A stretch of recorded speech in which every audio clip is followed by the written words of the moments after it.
All right. So hopefully you watched the Schindler's List clip that I shared.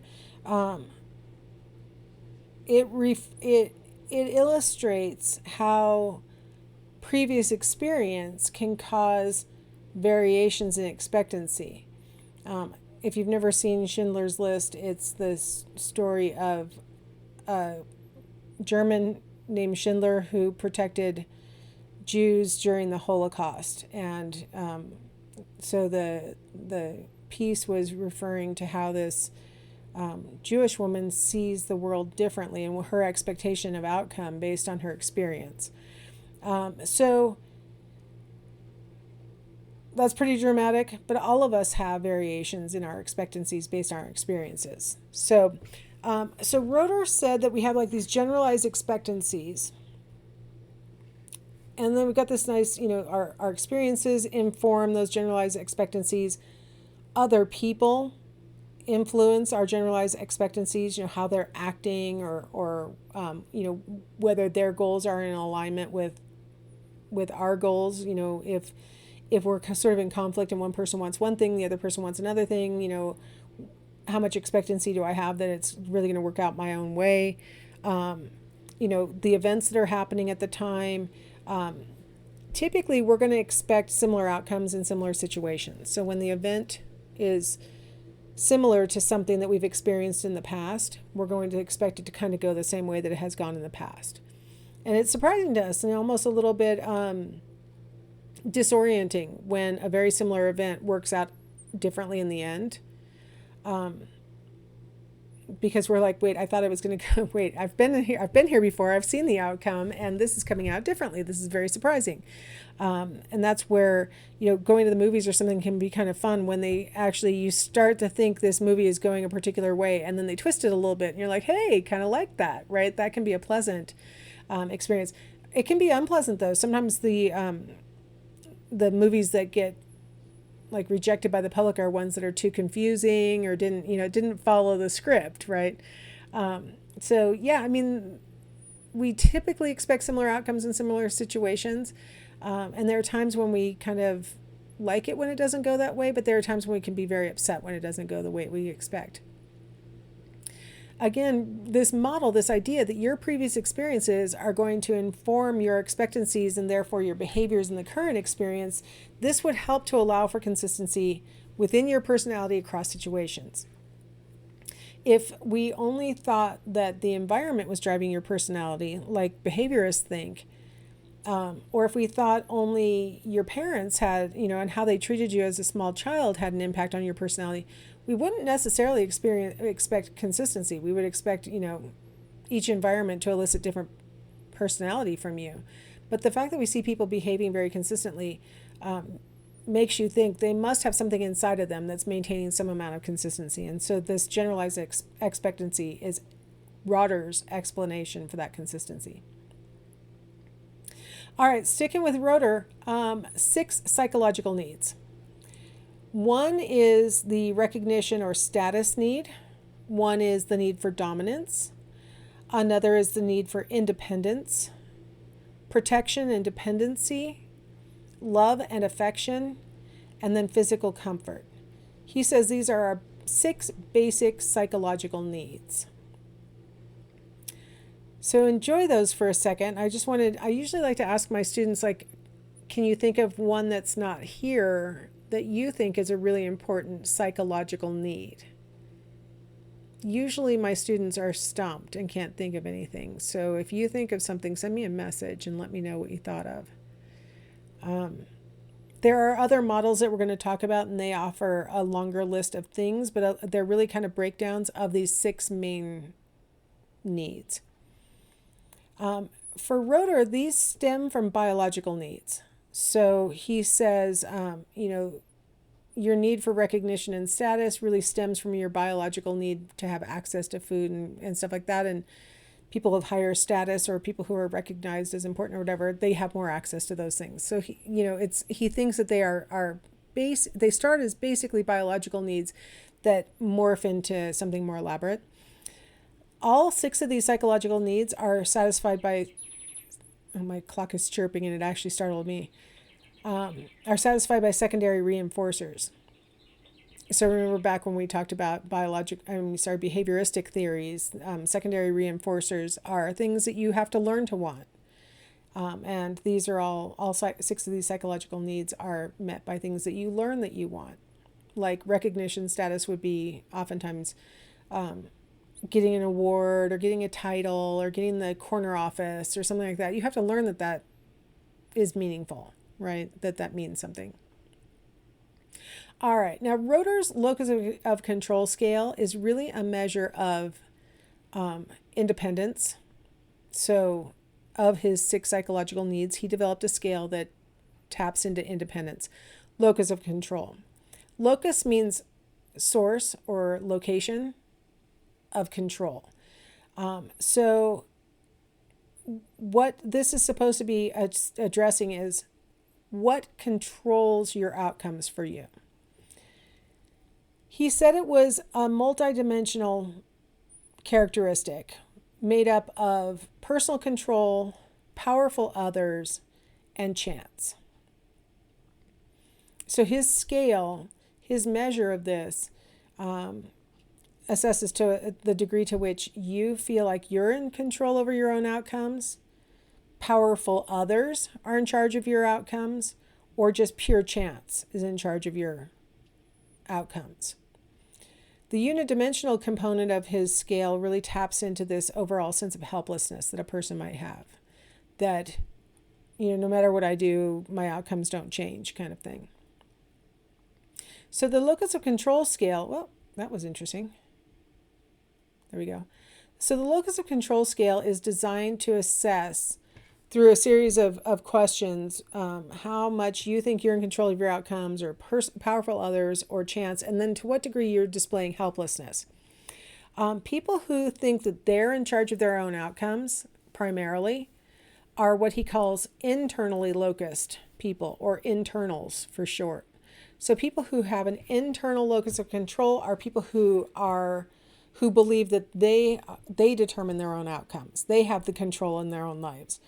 And so in addition to having that overall belief, they also display the characteristics of seeking out information rather than, just having it given to them or avoiding it.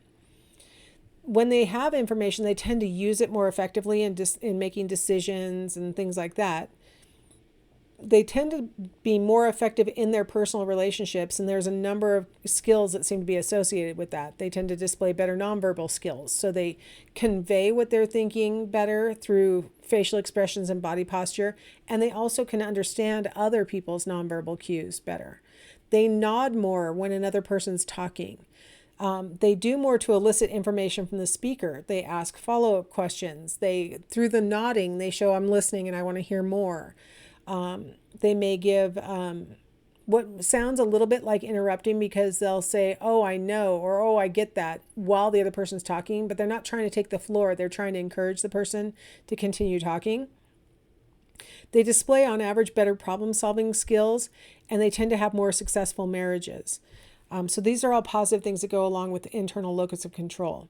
External locus of control, they are lacking these positive things that the internals show, and they also have a higher rate of depression. They tend to have more of this helplessness that Roeder was describing. And when confronted with challenge or difficulty, they tend to display less persistence. They're more likely to say it can't be done, or I give up, or something like that. So I thought I had a circle coming up, but I don't. So on average, internals tend to have more adaptive coping skills. Now, Roeder really wanted it to be you were either external or you were internal. And so in scoring his scale, so the scale had 10 questions. If 6 of them described you as being one way or the other, that is how you are. So like 1 tick more and you're called internal, or 1 tick more and you're called external. So he really wanted to have sort of that dichotomous, you're an internal or you're an external. Other people have taken his idea of locus of control and developed other scales where you can be more on a continuum from highly external to highly internal, and then anywhere in between. So a lot of people have started to think about it as less of a category and more of, a continuum. Now, Bandura, you might have heard about him in the past, because in introductory psychology classes, we oftentimes talk about Bandura in the social learning theory. But he really had one foot in learning and one foot in cognition. He really was, again, it was kind of the time that he was doing his research, so you kind of had to be a behaviorist, but he really was leaning towards cognition. So he said, unless people believe they can produce desired effects and forestall undesired ones by their action, they have little incentive to act or to persevere in the face of difficulties.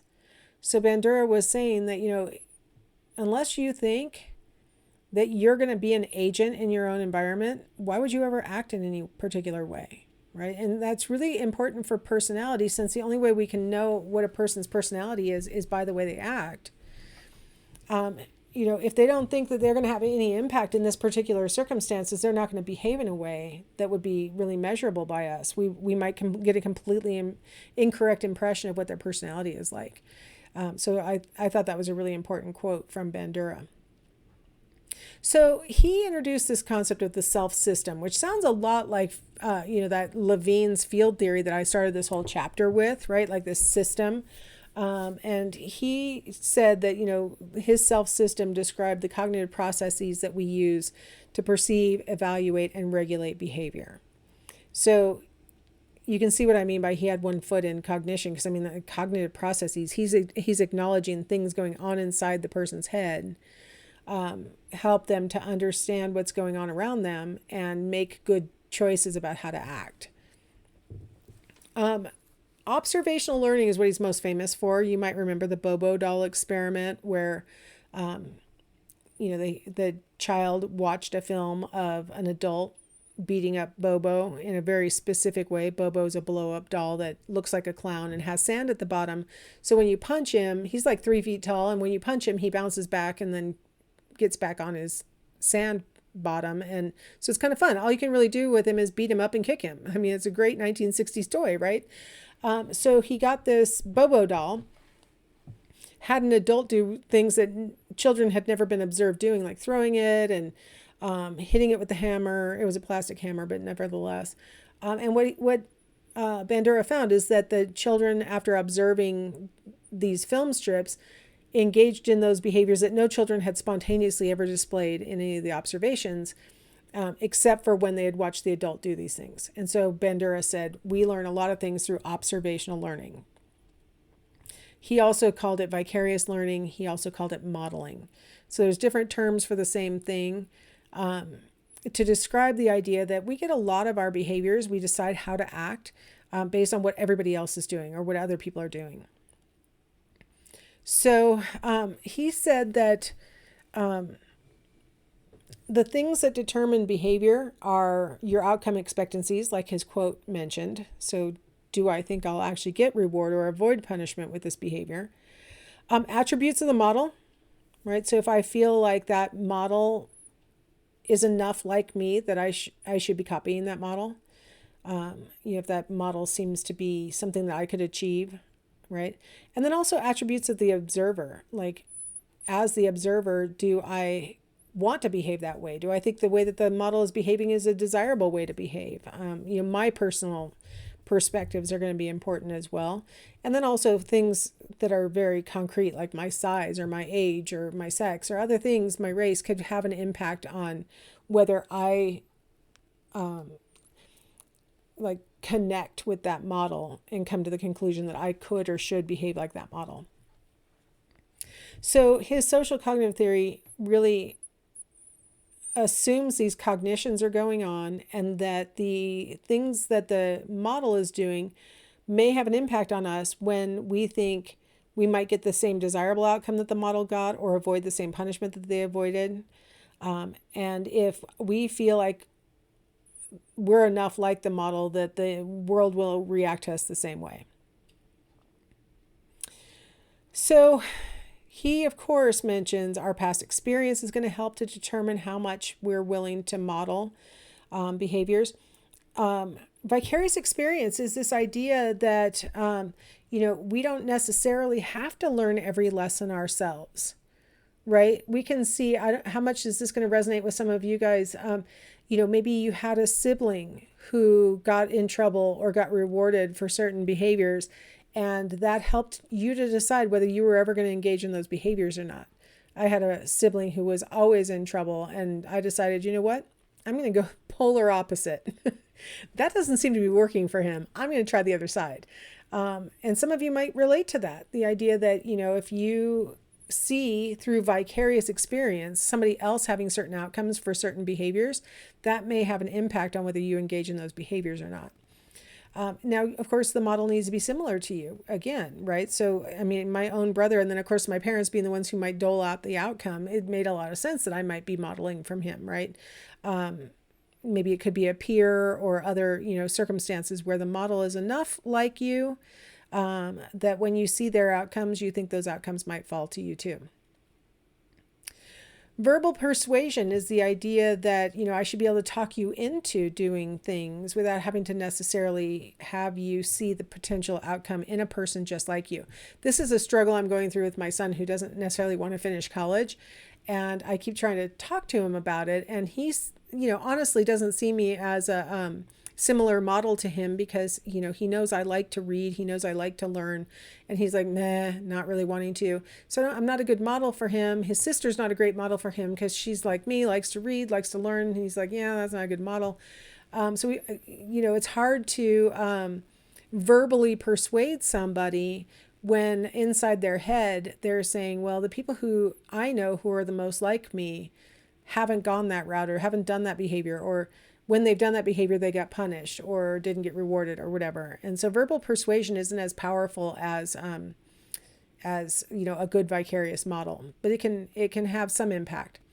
And then the psychological state of the person as they're making these observations, if they're feeling angry or they're feeling happy or they're feeling tired, or they're, in some way more or less in good shape to be, observing and modeling, that'll help to determine the behavior, whether they actually engage or not. So there are a lot of factors that Bandura brought into play to argue for why a person's behaviors may not be that consistent across circumstances, right? Like, even though a similar model is there and you do want the outcome, maybe you're too tired to really follow through, right? So he brought up a lot of things that could be intervening variables that could limit the power of modeling, and could also limit the consistency of behavior across situations and make it look like you have a different personality in different circumstances. You really don't. It's really just contextual. Now, self-efficacy is the term that we use for all the stuff I put in that little hexagon there on the right. Self-efficacy is your belief that you're going to be able to achieve the desired outcome. And self-efficacy is something that a person develops on their own, and really is a conglomeration of the things I've got listed there. Past experience is a really powerful factor in determining whether you think you're going to be successful in this circumstance. Like, in the past, if you've not been good at this task, you probably are going to think you're not going to be in this context either. Even as a person's going, no, you can do it. I know you can. Come on, do it. Even as you watch a vicarious, model who they're able to do it, and you're like, I wasn't able to do it last time. I don't think I'm going to be able to do it this time. Not to mention, I'm kind of fighting off a cold right now, and I don't think I can, right? Nothing is going to convince this person that they've got the ability if their self-efficacy assessment has told them they can't. So it's a really important factor that Bandura identified, this idea of self-efficacy, this idea that all these factors come together to determine whether we think we should strive or not at the moment. So there's my definition of what self-efficacy is. It's kind of a clever little drawing I accidentally made. All right, so let's go ahead and stop here, and let's talk more about self-efficacy on the other side. Well, I changed my mind. Let's just go ahead and wrap up, because this is my last slide. So we measure self-efficacy through a particular scale that gives you a list of tasks, and you're supposed to rate how likely it is that you'd be able to perform the tasks. So a lot of people really complain about the self-efficacy scale because it measures like generalized self-efficacy rather than, task-based. Like if I give you the general self-efficacy scale, but your only really concern is whether you're going to be able to succeed in college, those things might not really line up with each other, right? We do think that self-efficacy is stable across time, but not necessarily across tasks. So your general sense of like scholastic achievement capabilities might be very consistent. So we might see across time that you're like, well, I didn't do well in middle school, I didn't do well in high school, I don't think I'll do well in college, right? And if I check back with you in 5 years, you might still be like, I don't think I'm going to do well in college. But if I say, if you're saying, I don't know if I'd be able to do well in college, but then I go, hey, would you want to be an apprentice and work with a tradesman and get a skill that way? You might be like, yeah, I think I could do that. That I could do, right? So self-efficacy is really tied to the task and not necessarily to a general sense of self-efficacy. Now, approach avoidance behavior. People who are high in self-efficacy tend to choose behaviors where they think they can succeed, I meant to say. And so they display what's called approach behavior. People who are lower in self-efficacy tend to have increased anxiety surrounding that task, and so they may display avoidance behavior, like procrastination and things like that, right? The association between self-efficacy and depression is that people who are lower in self-efficacy and they have an external locus of control, that combination is associated with a higher rate of depression. Low self-efficacy by itself is not necessarily tied to a higher rate of depression because you may have low self-efficacy about a certain task and not about other tasks. It's not going to necessarily be a generalized issue. And then finally, the self-efficacy in sex. Women in traditionally male jobs tend to show lower job-related self-efficacy. And it might be, partially self-doubt. It might be that they have been being sort of harassed a little bit about their presence in this non-traditional location. You don't see the flip when it's a male in a traditionally female position. Like male nurses don't report this same problem. Women firefighters report this problem. So it seems to be maybe something about the situation or climate that makes it the female in a traditionally male job display lower self-efficacy.